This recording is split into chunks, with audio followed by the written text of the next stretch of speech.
8 News starts now with breaking news. And that breaking news out of Richmond, a man is dead and another person injured after they were hit by a car on Sneed Road early this morning. 2 cars were involved, one being used to ram into the front door, the other as a getaway car. This toppled down tree from last night falling right onto its side. I'm Eric Phillips. And I'm Victoria Lucas in for Other Hope tonight. We have a lot of news to get to tonight, and we begin with your snowy forecast with Storm Tracker 8 Chief Meteorologist John Bernier. JB, how much snow are we getting? Rolak and I spoke for 40 minutes on the phone, 2 back-to-back phone calls. Why did you escape, Nassim? It was kind of like doing crazy like. And look at all these costumes. Who are you? Dorothy. And who are you? Annabelle. Not only do they have one child who was injured in the hospital's NICU, Henrico police confirming to us one student stabbed another. Both boys sent to the hospital. One is currently fighting for his life. Your time now 6:18. 8 News is tracking the tropics as Tropical Storm Beryl is expected to make its way across Texas in the coming days. And Virginia's Red Cross is ready to help. We've got pupusas, arroz, plátanos. A lot of different foods from different countries, administrators bringing the inclusivity to life. Victoria, good evening. Eric, Heather, good evening to you. Dominique Hackey tells us he saw a report on this ongoing investigation and couldn't help but speak out because he hopes what happened to his son Noah doesn't happen to any other child.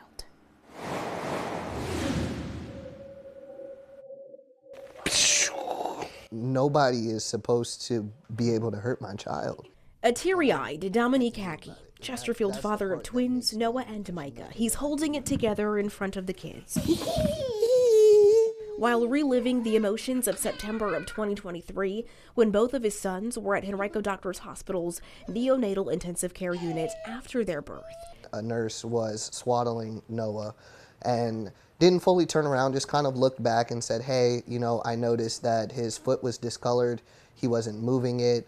I alerted the doctor on staff. We went and got an x-ray, determined that he did have a fracture to his tibia. It's the kind of situation that sparked the current investigation into the hospital's NICU. The hospital announcing earlier this week it discovered 3 babies had, quote, unexplainable fractures in late November and December of this year. According to the hospital, this followed a similar incident involving 4 babies in the summer of 2023. I didn't want to hold him because I didn't want to be blamed for the fracture, if that's what happened. Hackey says that same day the family reported the matter to Child Protective Services, and 20 days later, so did the hospital. Henrico police opened an investigation, but in January of this year, this is what investigators told Hackey and his wife. They weren't able to find anybody criminally liable for his fracture, therefore the case would be closed. Hackey says CPS called in March, echoing what police said. Then this letter, sent in September, had the chilling words in writing. It's from the Department of Social Services, which oversees CPS, regarding its investigation into Noah's injury. The disposition of this report to be founded level 1 for physical abuse of Noah by an employee in the Henrico Doctors Hospital NICU. I want justice for my son. I want justice for these other babies. Hackey hoping Noah's situation will inspire others to speak out.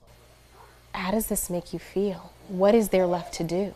Just cooperate and reach out and tell our story, and hopefully that other people see it, and if they've had similar experiences they can reach out too, and hopefully that we can actually catch the person who's doing this and stop them, because it's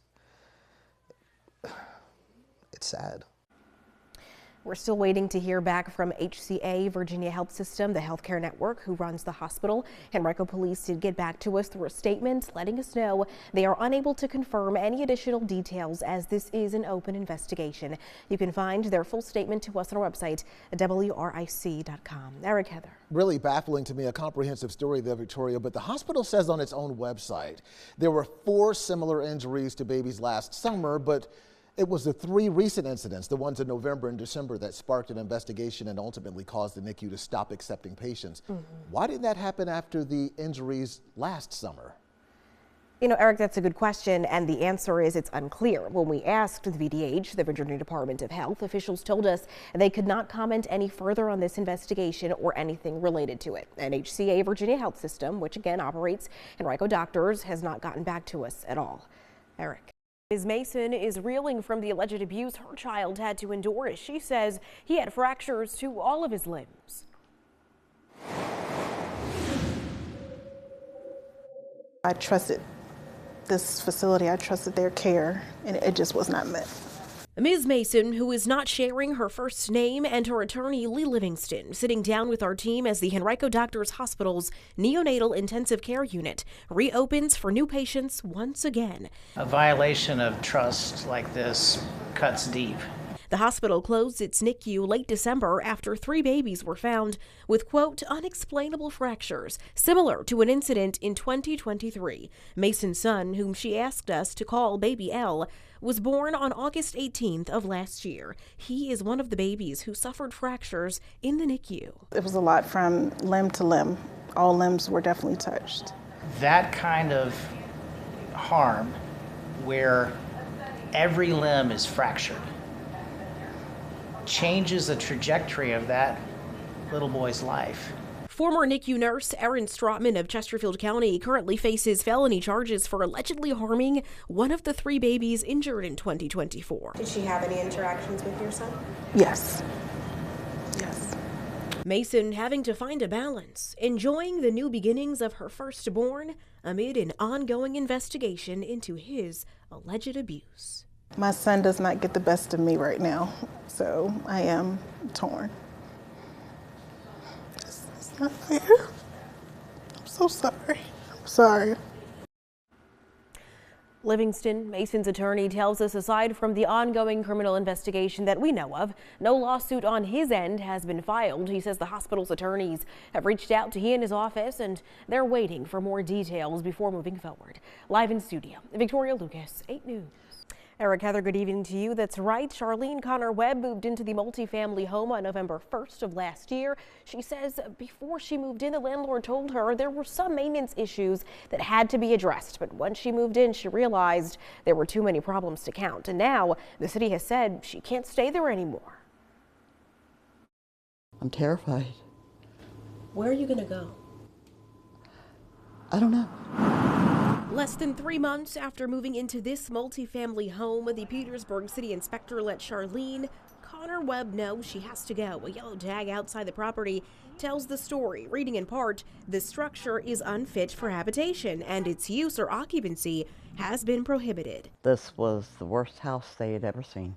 To be honest with you, that's exactly what they said. She and her patient care assistant, Kimberly Brown, gave us a walkthrough. Peeling off all over the place. This isn't stable as well. The threshold leading into the kitchen. Back in December, she fell and she broke 2 ribs. The two say they told the landlord about it, but they say it wasn't replaced until 2 weeks ago. You can take your whole finger and run up underneath of it. They say the kitchen stove doesn't work properly. When she was cooking, a fireball spurted up and singed her hair and burnt her finger. Brown says the landlord said she would get Connor Webb a new stove, but never did. Over to the laundry room. If you come look under here, we've told her about the spackle from the ceiling falling and hitting her in the head. In the bathroom, the toilet is not secured all the way. It wiggles and it leaks occasionally. Right here, when you start to feel like you're about to dip, I feel as though it's not stable on the bottom. It's pushing back up sewage. Connor Webb tells me her initial walkthrough before moving in was rushed and she was told some things needed to be fixed,